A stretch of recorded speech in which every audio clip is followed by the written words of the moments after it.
Non, mais vraiment, Glenn Powell, il faut qu'il gagne un Oscar, c'est pas possible. Eh ouais, les mange-merdes, je suis toujours là.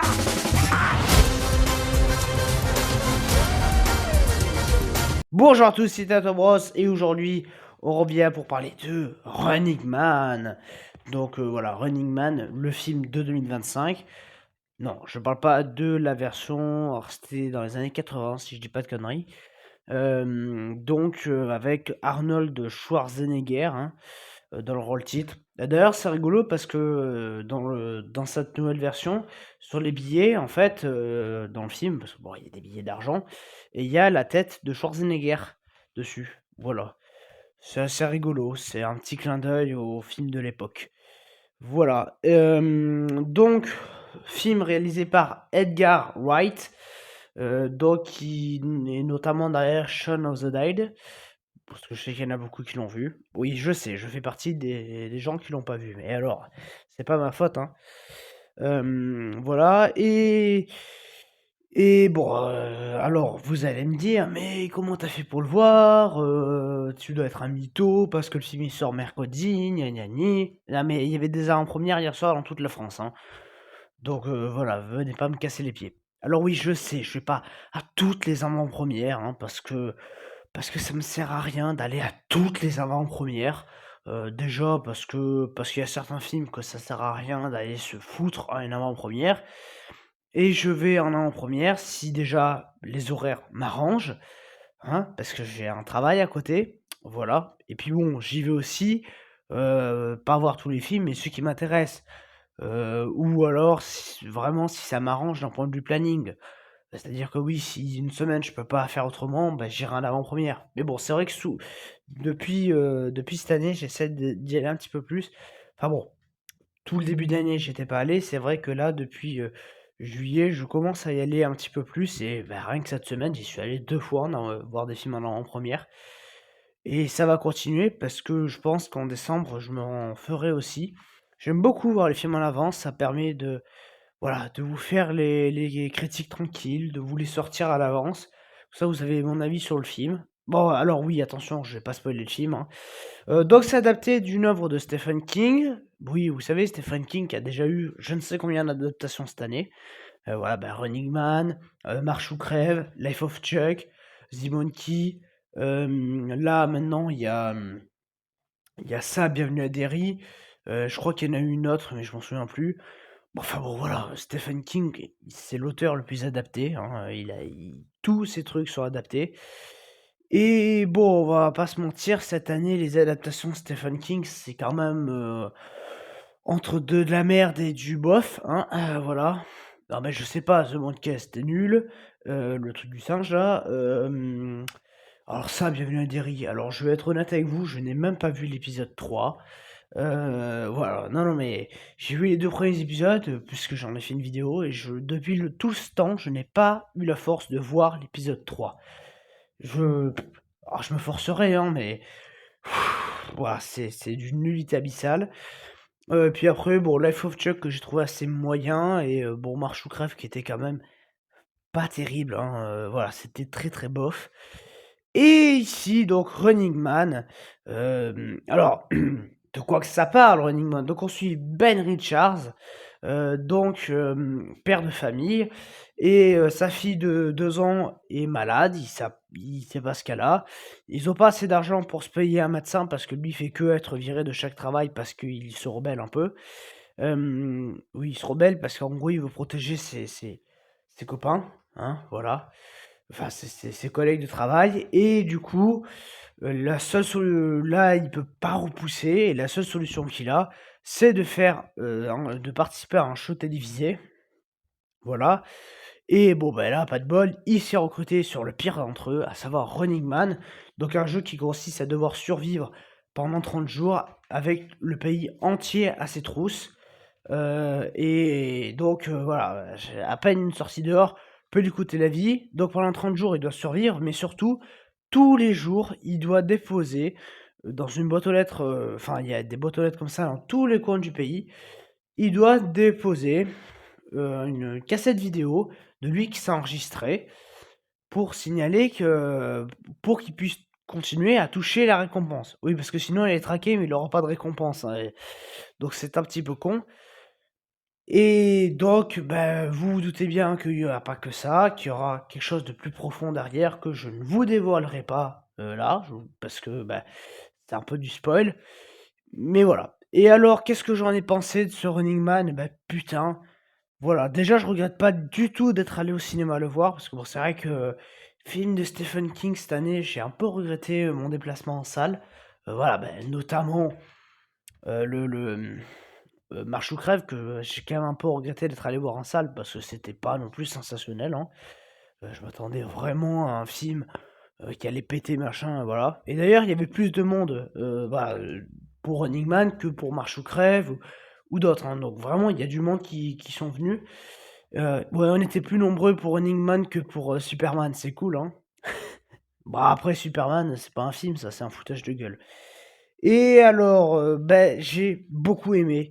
Voilà, il y a des bonnes idées. Alors, mini bémol, on va peut-être commencer par ça, la bande annonce en montre trop. Voilà, la bande annonce en montre beaucoup trop. C'est, un problème que j'ai de plus en plus avec les bandes annonces et c'est pour ça que je pense que j'ai commencé à voir juste la première bande annonce et jamais les autres, parce que je commence à en avoir marre d'aller voir des films qu'en fait, tu as déjà l'intégralité dans la bande annonce. Hem Parce que Predator, c'était un peu ça, hein, les scènes d'action, les 3/4 tu les as vus dans la bande-annonce, hein. Insaisissable, pareil.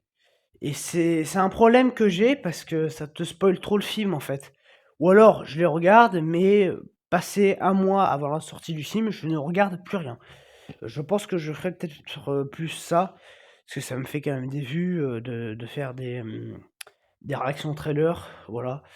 D'ailleurs, n'hésitez pas à vous abonner, j'en parle maintenant parce qu'on est presque à 150 abonnés. J'aimerais bien passer le cap des 150 sur une critique d'un bon film, donc si possible, Running Man, ça sera bien.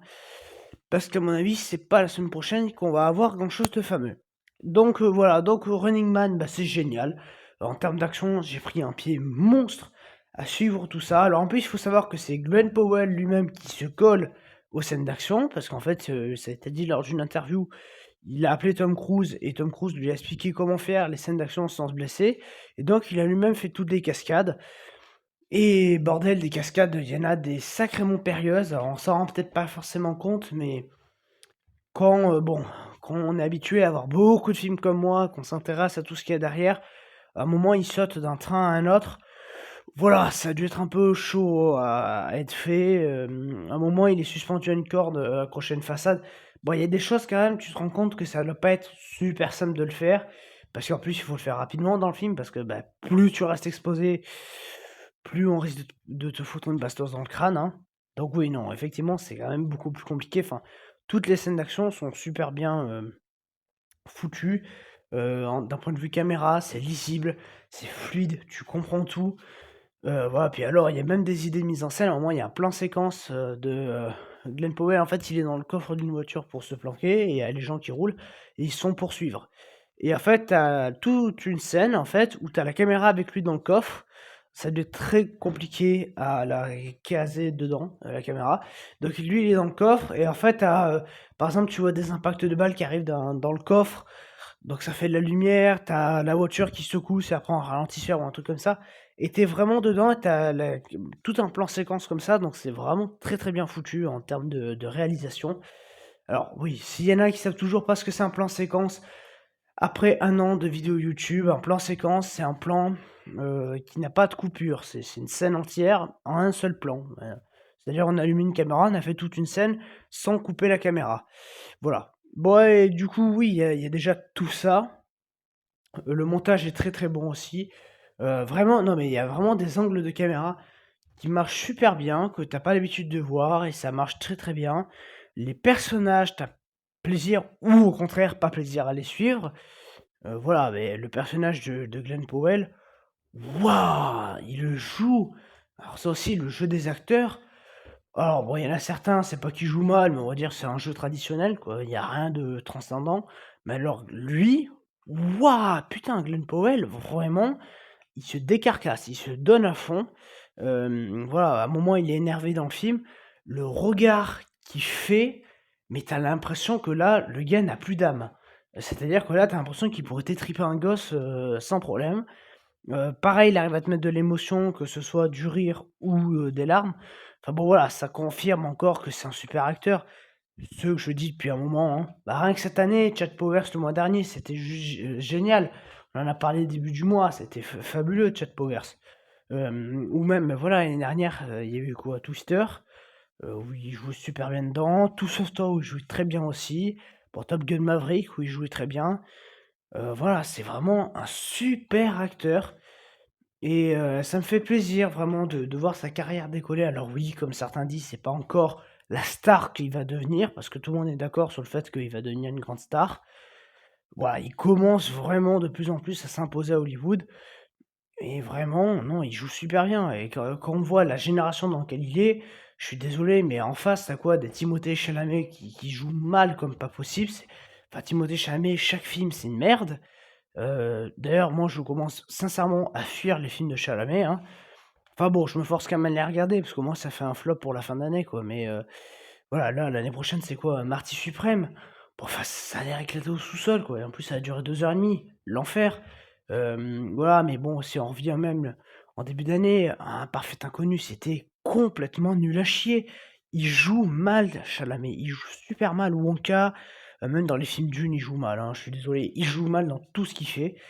Mais voilà, puis bon, ben, sa génération, à Glenn Powell, c'est quoi? C'est des Ariana Grande qui en fait sont pas des actrices mais des chanteuses, mais qu'on va quand même foutre en actrice. Ouais. Non mais c'est bien, hein, enfin bon, voilà, hein. D'ailleurs, en parlant de ça, c'est pas anodin parce qu'il y a Wicked qui sort mercredi aussi, hein. Donc bon, entre les deux, alors j'ai pas vu Wicked, mais bon, c'est tous très bien ce que j'ai déjà pensé de la partie 1. Évidemment, je vous conseille plus d'aller voir Running Man, hein, voilà. Vous passerez un meilleur moment. Et oui, Running Man, en plus de tout ça, c'est pas juste un film d'action que tu as déjà vu 15 fois, déjà de par la mise en scène, et puis alors en plus, il y a un vrai fond derrière tout ça, et le fond marche super bien, tout est bien développé, il n'y a pas de truc où tu te dis merde, ils auraient pu aller plus loin. En fait, c'est ça, c'est que bon, ça m'arrive souvent dans des films, même des films que j'adore, mais souvent tu te dis: «Ah merde, ils auraient pu un petit peu plus développer ça. Ils auraient pu un tout petit peu plus faire ça». Ça veut pas dire que le film est mauvais, mais tu te dis: «Ils auraient pu faire un petit peu plus». Et là, en fait, tu sors du film, tu te dis: «Bah là, ils ont tout fait». Voilà, là tu te dis: «Il y a plus rien à exploiter, c'est fait hyper bien, tout a été repensé, ils jouent avec tous les codes». Voilà, non, vraiment, c'est un film fabuleux. Voilà, c'est vraiment l'un des meilleurs films de l'année et de très loin. Bon, enfin après c'est pas compliqué, hein. Quand on voit la tonne de merde qu'on nous a fait bouffer cette année, même en termes de blockbuster, je suis désolé, hein, parce que bon, Running Man c'est un blockbuster. En blockbuster, je retiens quand même pas grand-chose des bons blockbusters, enfin pas beaucoup des bons blockbusters parce que la globalité, c'était quand même entre de la merde et du moyen-as, hein. Captain America, qu'est-ce qu'on a eu aussi? Alors Blanche-Neige, voilà, au secours. Novocaine, c'était à chier. Bon, Minecraft, ça j'ai beaucoup aimé. The Amateur, c'était oubliable. Thunderbolt, c'était oubliable. Enfin bon, voilà, on va pas tous les énumérer. Lilo et Stitch, c'était à chier. Et voilà, tous ces blockbusters. Mais ouais, non, ça allait pas, quoi. Ça allait vraiment pas. Euh, donc, bah, voilà, hein. Je crois d'ailleurs le seul mois où j'ai mis presque que des bonnes notes, c'est le mois de septembre. Parce qu'en fait, j'ai presque rien vu en septembre. Je vais aller voir Excitate, Conjurings et Une bataille après l'autre. Enfin, et j'ai aussi vu le truc MacWalter, là. Bon, ça c'était naze, mais voilà, c'est le mois où en fait, il y a presque tout le mois qui a été positif. Parce que c'était quand même globalement sympa. Mais alors, octobre, oh, alors il y a eu des bons trucs, mais alors, waouh, on s'est quand même tapé Tron Ares en octobre, hein. Donc bon, voilà. Enfin bon, l'année n'est pas encore terminée, hein. Alors honnêtement, les prochains blockbusters, je pense que ça passera à peu près par Wicked. Ça, je le vois mal passer, parce que j'ai détesté la partie 1. Mais voilà, je pense que Zootopie 2, Five Nights at Freddy's 2, Avatar, Anaconda, bon, ça je pense que ça passera plutôt bien. Voilà. Donc oui, Running Man, c'est vraiment génial, même la musique, elle est super bien, cette musique, alors malheureusement, elle restera pas forcément en tête, Moi, il me reste plus en tête la musique de la bande annonce, mais la musique est quand même formellement correcte. Voilà, ça fait largement le travail. Donc voilà, il y a vraiment c'est un film super bien fait, de A à Z. Tu comprends ce qui se passe, c'est lisible, tu comprends pourquoi le personnage fait ça. Il y a pas de facilité scénaristique, il y a pas de truc débile. La fin, en fait, c'est en gros, beh, ils se sont auto-piégés les méchants. C'est vraiment bien pensé de A à Z. Donc voilà, bon, bah, voilà. Qu'est-ce que vous voulez que je vous dise? Glenn Powell, bah, contrairement à beaucoup d'acteurs de sa génération, il choisit les scénarios, il tourne pas dans n'importe quelle ânerie. Non, mais excusez-moi de dire ça, mais il y a quand même beaucoup d'acteurs de nos jours qui signent vraiment dans des trucs, mais tu te demandes pourquoi ils ont signé ça? Parce que ça leur apporte rien à leur carrière, à part la flinguer. Mais voilà, genre Jared Leto, bon, enfin, lui, après, c'est un mauvais acteur, mais bon, tu m'as compris, quoi. Il y a des acteurs, signez pas dans n'importe quelle merde, quoi. Vous venez de démarrer une carrière, vous commencez à être célèbre, réfléchissez à quoi, enfin, dans quoi vous jouez. Voilà, signez pas tout et n'importe quoi. Et en l'occurrence, il y en a certains qui ont réussi. Tom Holland, par exemple, il a compris que Spider-Man, ça allait lui apporter. Que faire Uncharted, ça allait lui apporter. Voilà, il n'a pas signé dans n'importe quelle merde. Voilà, bah, c'est pareil, Glenn Powell, il signe pas dans n'importe quoi. Il signe dans des films qui sait que ça va attirer du monde, voilà, il sait que Top Gun 2, ça va attirer du monde. Il sait que, Twister, bah, voilà, c'est pas tous les jours qu'on a un film catastrophe, donc ça va intéresser. Running Man, le scénario, je pense qu'il lui a beaucoup plu. Voilà, il faut c'est bien quoi, ce type d'acteurs qui réfléchissent à vraiment savoir qu'est-ce qu'ils signent, quoi. Il y a des acteurs, ils signent et puis après ils viennent chialer: «Ouais, mais le film il est nul, je le savais». Bah, alors pourquoi t'as signé s'il est nul ton film? Hein? Coucou madame Webb. Non mais bon, bref. Donc voilà ce que j'avais à dire sur Running Man, donc c'est juste génial. Allez voir ce film en salle. Vraiment, ça mérite la salle de cinéma. Voilà, c'est l'éclat total, on se régale du début à la fin. J'étais très content en plus d'y aller en avant-première. Voilà, avant j'y allais jamais aux avant-premières et bon depuis que j'ai la chaîne, je commence à y aller de plus en plus. Bon et là j'y suis vraiment allé beaucoup plus aux avant-premières donc voilà, mais moi ça me fait du bien, voilà, c'est mon petit rituel, chaque mois aller au moins à une avant-première. Bon après il y a des films que je ne vais pas à l'avant-première, déjà parce que peut-être d'un point de vue planning je peux pas, ou alors par exemple s'il y a l'avant-première d'Avatar, j'irai pas quoi. Parce que là, si c'est pour avoir tout le monde qui est dans la salle, ouais c'est bon quoi. Voilà, mais je pense, voilà.